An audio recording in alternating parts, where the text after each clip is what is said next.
Bago ang lahat, opisyal lang nangyari ang trade ni Giannis papuntang Miami Heat or na-execute na. Walang nireport na sumaling team sa trade sa pagitan ng Miami at Milwaukee Bucks. Ngayon, mapupunta na si Giannis at si Bobby Portis sa Miami. Opisyal na kasing in-announce. By October, si Giannis pwedeng pumirma ng 3 years, 193 million extension or pwede siyang mag-intay until January sa susunod na taon para 4 na taon na 275 million. Kaya ganoon ang senaryo ng contract ni Giannis dahil late siyang pumirma dati. Kung maalala nyo pa, siya yung nagsabi na lilipat siya ng team mga 6 years ago pero hindi naman nangyari yun. Doon din nag-umpisa yung kakamiting nitong si Giannis sa Milwaukee Bucks. Hindi pa nagtatagal si Giannis or hindi pa nga nag-uumpisa dito sa Miami. Gusto na agad bumalik or iniisip nang bumalik ng Milwaukee. Dahil di umano kinakabahan kasi si Giannis sa Miami Heat na baka hindi maging kapareho ng pagtanggap ng mga fans katulad sa Bucks. Ang Miami ang pinaka-worst na fan base. Hindi sila yung tipo ng fans ng Knicks at Lakers. Sa LA nakikipag-trash talkan yung mga fans online. Sa Knicks naman nakikipagsapakan yung mga fans sa labas ng arena. Yung Miami Heat naman, hindi nila alam may fans pala sila. Kaya tinawag na worst fan base kasi walang interest yung mga fans sa sarili nilang team. Meron pa kasing joke doon na nabubuhay lang yung mga fans ng Miami kapag second quarter na ng game at mawawala ng third quarter or early fourth quarter. Iniiwan ng mga fans yung team nila sa arena kahit pa kalagitnaan ng game kapag alam nilang matatalo. Kaya tinawag silang worst fan base.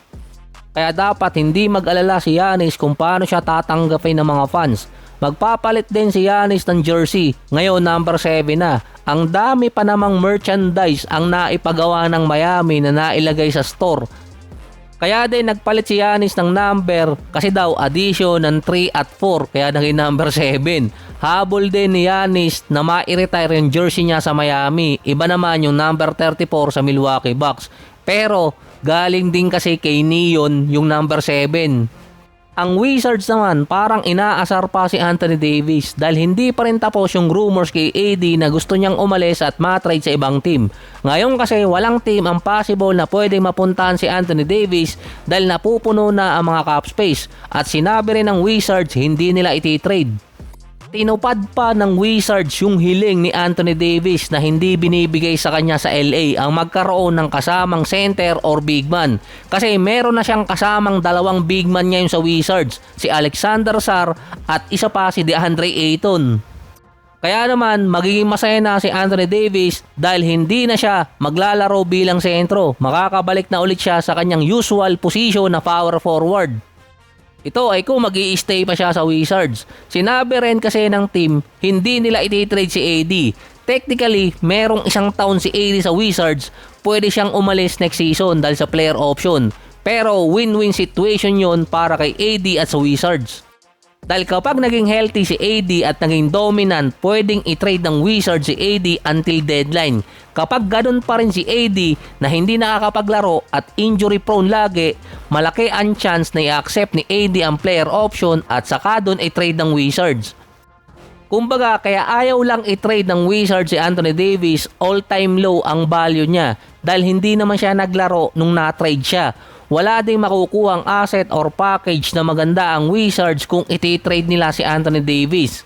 Imminent na rin na i-trade nila si Anthony Davis dahil pipirma next year si Alexander Sarr. Tapos sunod-sunod na yung mga batang player na pipirma. Malaki na yung kontrata nitong si Trae Young. Si Damian Lillard naman natupad din yung hinihiling niya sa Blazers dati pa, ang makabuo ng isang contender na lineup. Nakapag-playoffs naman ang Blazers nung nakaraan. Pero ang pinaka nakuha talaga ni Dame yung ni-request niya dati or matagal niyang nire-request sa team niya, ang kumuha ng all-star na player. Ngayon ang Blazers meron ng Denny Abdiha na all-star at dapat nga all-NBA team member pa. Andyan pa si Ja Morant nakaka-trade lang at tinawag yung duo nila na Guns and Moses. Panalo rin di umano ang mga fans dahil lalong tataas ang engagement sa Portland dahil nakuha nila yung isa sa most exciting player sa NBA, si Ja Morant. Ito yung isa sa mga nire-request dati ni Damian Lillard, ang magkaroon talaga siya ng kasama na all-star or kaya all-NBA team member. Kaya pinilit niyang hindi muna lumipat ng team. Andun pa sa Blazers si Holiday na former All-Star at two-time NBA champion na pinalitan niya sa Bucks dati.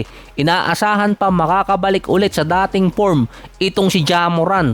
Last season naka 20 games lang siya. Merong 19 points, 3 rebounds, 8 assists, 41 and 23%. Ang pinakamababa niya since 2021 season. Madami din kasi naging problema kay Morant sa Memphis, bukod pa yung sa injury. Magkakaroon ng inside at outside duo itong si Morant at si Damian Lillard. Dahil si Damian Lillard nga 3-point shooter, si Morant inside scorer. Plus, meron ka pang Denny Abdiha. Pero kung titingnan ang Blazers, lalo na kung hindi iti-trade si Holiday, meron lang silang 1 good year na natitira. Dahil yung mga player nila ngayong nakuha sa lineup papasok ng 2027 season, pwedeng mawala ng 2028 dahil expiring ang contract ni Damian Lillard at ni Holiday. Kung titingnan pa ang West after ng ikapitong araw ng free agency, sa top 10 teams nung nakaraang season, ang nagbago mostly ng lineup, Lakers, Minnesota, Clippers, yung Golden State medyo nabago kasi nga merong mawawalang player sa kanila dahil sa injury. Ang Blazers almost intact pa rin. Kaya yung matagal na inintay ni Damian Lillard nakuha niya at malamang mawala din after ng isang taon.